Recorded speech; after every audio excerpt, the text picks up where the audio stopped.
Good day and welcome back to the Family Cyber Clinic.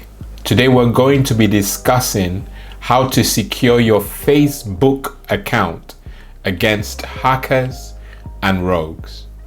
In 2019, if you're not using Facebook, believe it or not, people will say there's something wrong with you, as everyone is on it. So more and more of us are using social media in general, and we need to lock down our accounts because we're just exposing ourselves unnecessarily to rogues and hackers. Last week we discussed WhatsApp. This week we're discussing Facebook. I've mentioned in recent videos that where there's a lot of human traffic, the rogues lurk around. So regardless of Facebook's default level of security, we should be vigilant about protecting our privacy and generally staying safe. If you're a Facebook member, you should be reviewing your account privacy settings and adjust them if necessary. The clinic this week would like to share a few things we can do in Facebook. Yes, Facebook have measures to help us secure our accounts, but many of us don't know about it. This week we're going to be sharing a few things that you can do within Facebook to secure it.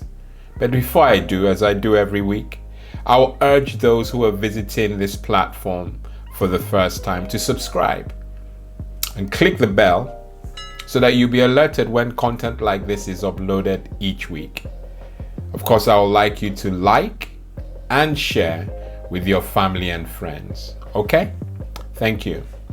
All right, so the first thing that we're going to do, and remember that we are doing it tutorial style, we're going to be focusing on security and login. To get there, we go to Facebook.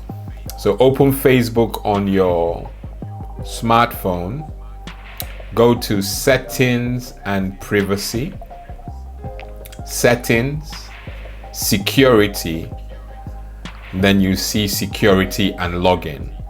There's several things that Facebook have highlighted, and I'll just rush through them. Basically, they've recommended that you and I should be made aware when there are unrecognized logins. And this helps improve the security of our account by getting alerts when someone tries logging into our accounts from an unknown device or browser. And that's quite key. So we've got to get alerts about unrecognized logins. And then you go to where you're logged in. Facebook allows you to highlight areas or devices that you have you've logged on via Facebook. Mine, I have 2 or 3 showing there, but I'm sure when you go there you'll see all the systems or devices that you've logged in recently. And of course, if you don't recognize any in the list, then someone is using your Facebook account, and that's not good at all. Okay, so that's for where you're logged in. The next section, you have login, and in there you are urged to change your password, and we've shared a video. If you look in the information card, you can get to see that video. If you look in the information card, you can review the content of that video where I talk about passwords. But you've got to change your password. It's a good idea, as I've mentioned, to use a strong password that you don't use elsewhere. So your password on Facebook has to be unique. Save your login information is also another option you can see there in the login section. Okay, so we move swiftly to the two-factor authentication. Again, this is another term that I mentioned in that same video. Look in the information card. Two-factor authentication. Here, Facebook urge you to use two-factor authentication. Facebook will ask for a security code if it notices a login from an unusual device. And that's quite secure, so it's useful to to enable that.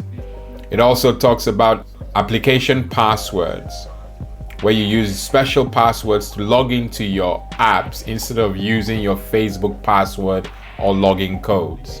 The third on that list is authorized logins. Basically allows you to review a list of devices on which you won't have to use a login code.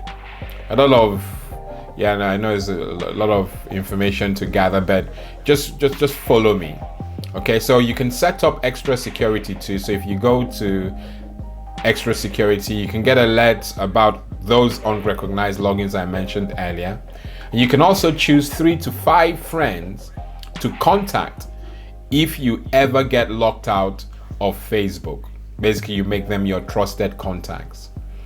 Okay, as part of advanced security, you're able to encrypt notification emails, you can recover external accounts, and you can see emails from Facebook. Okay, so we have those, and I think that's pretty comprehensive. So we've covered what Facebook recommend, where you're logged in, login itself, two-factor authentication, setting up extra security, and advanced settings. We quickly move to privacy settings, and this is also quite important. And to get to privacy settings, we open Facebook, like so, settings and privacy, settings, privacy, and then you have privacy settings. And here, this is quite important too, because it allows you lock down your profile. Under your activity, you can see, who can see your future posts. I have mine set as friends, and that's best practice. Not friends of friends, but friends. Of course, they're each to their own, but the clinic will recommend friends there. Who can see your stories? That's friends also. Who can see your highlights? Friends. Who can see the people, pages, and lists that you follow? I have mine set to only me.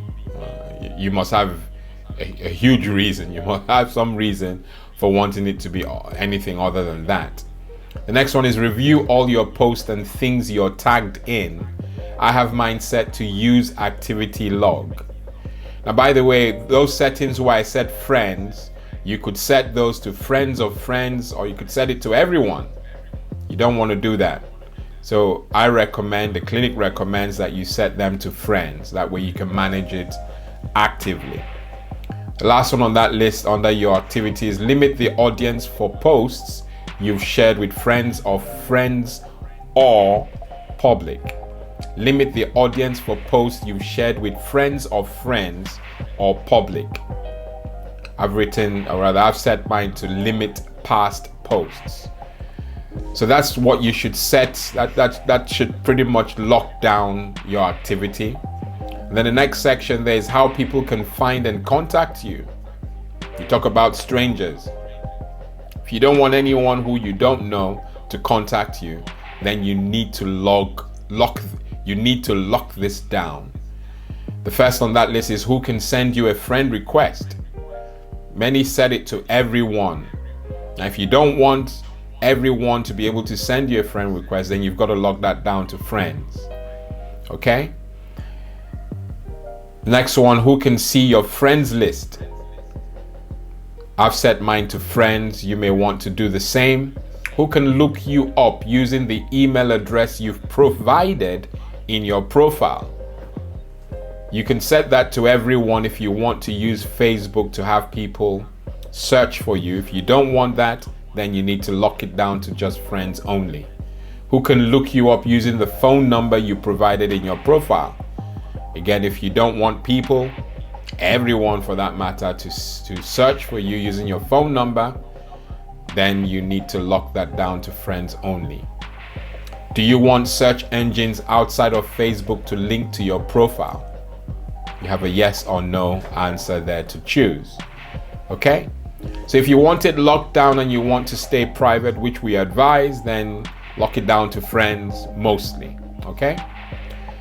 Now, before I end the Facebook security tips, Here are 6 things you can do to help keep your account safe. Protect your password is number 1. Use extra security features provided by Facebook. Make sure your email accounts are secure. Log out of Facebook when you use a computer you share with other people. Run antivirus software on your computer and think before you click or download anything. Okay? So that's the overview or the security features in Facebook that the clinic would have you set up at your earliest convenience to prevent hackers and rogues giving you trouble. Okay? All right. As we do each week,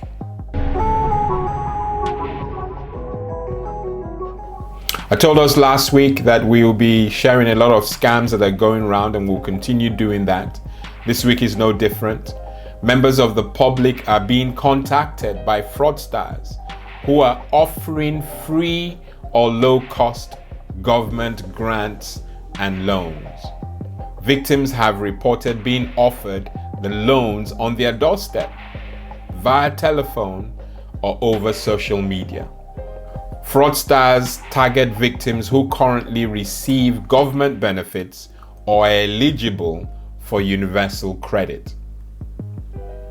And this is how they do it. The victim is contacted by the fraudster, offering them a free or low-cost government loan or grant. The fraudster requests personal and financial information from the target and uses these details to apply for universal credit in the victim's name, usually without informing the victim about it. The Department for Work and Pensions, DWP, approves the eligible claim and transfers money to the victim's account. The fraudster then requests that the victim transfer them a significant portion of the money as a finder's fee. The victim receives a letter from DWP about their universal credit application and realizes that they have been duped. The victim is then left to repay the total amount initially borrowed. Okay? So some protection advice: never share your personal or financial information with someone you don't know. We've said this so much on the channel. Do not share this information with people unknown to you, people you don't trust, especially if it's in response to an offer of free money or a free grant. DWP will never approach you in the street or ask for your personal or financial details over social media. If you have concerns about your benefits, you should visit the URL that I will place in the description, gov.uk. Okay? And if you suspect that your identity has been stolen, you can check your credit rating quickly and easily online using tools like ClearScore. You'll be able to check to see what's happening to your credit. All right? Again, as we do each week,